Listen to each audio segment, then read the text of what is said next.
A graça e a paz do nosso Senhor e Salvador Jesus Cristo, meus irmãos.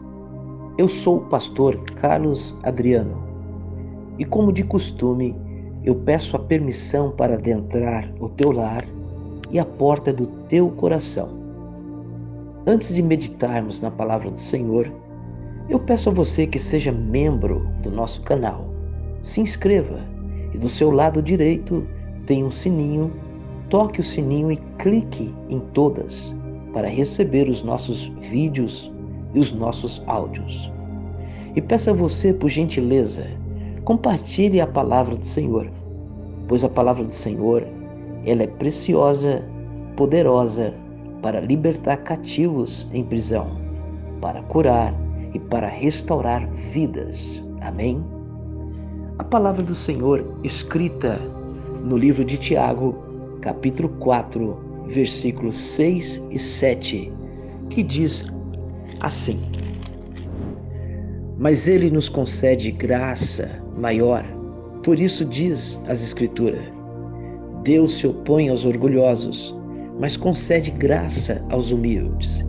Portanto, submetam-se a Deus, resistam ao diabo, e ele fugirá de vocês.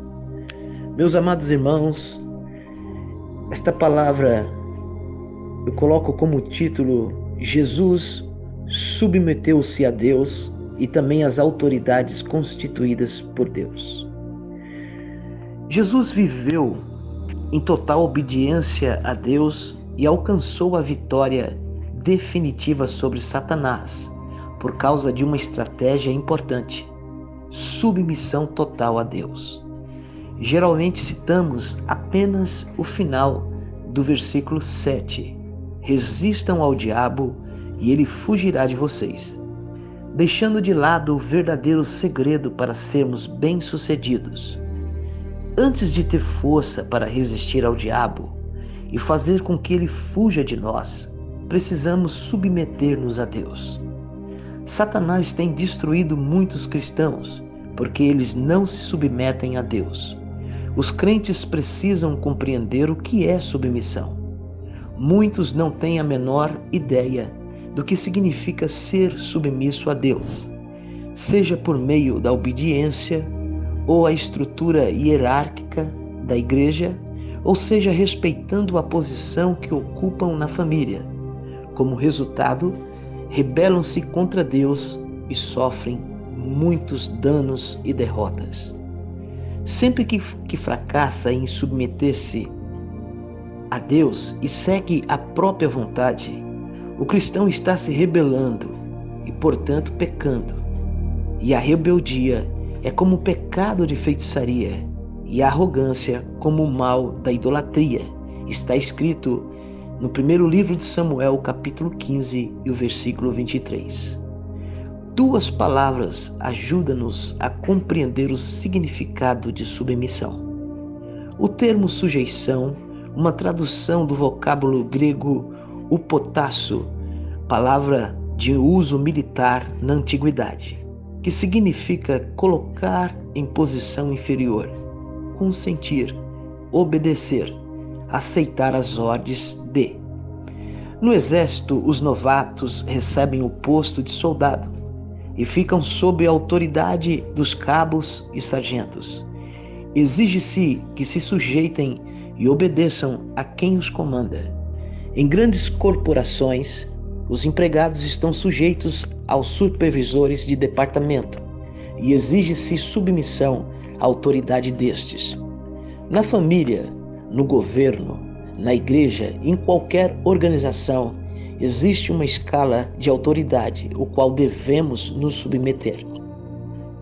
O termo submeter significa-se entregar-se à autoridade ou ao votar à vontade de outrem. Antes de Jesus obedecer à vontade de Deus, foi necessário que se humilhasse e se submetesse ao Pai. Ele era semelhante ao Pai, tinha glória, poder e autoridade divina. Entretanto, esvaziou-se dessa glória, desse poder e dessa autoridade e espontaneamente se submeteu à autoridade e à vontade do Pai. Antes mesmo da fundação do mundo, Deus sabia que o ser humano se rebelaria e pecaria contra ele.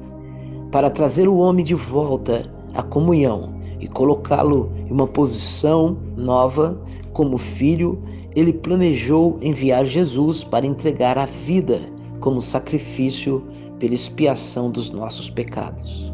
O Pai estipulou que Cristo deveria sofrer e morrer na cruz em nosso lugar. Cristo submeteu-se e se entregou à vontade de Deus. Não questionou, porque era necessário que sofresse e morresse. Não tentou elaborar uma outra solução e nem seguiu a própria vontade.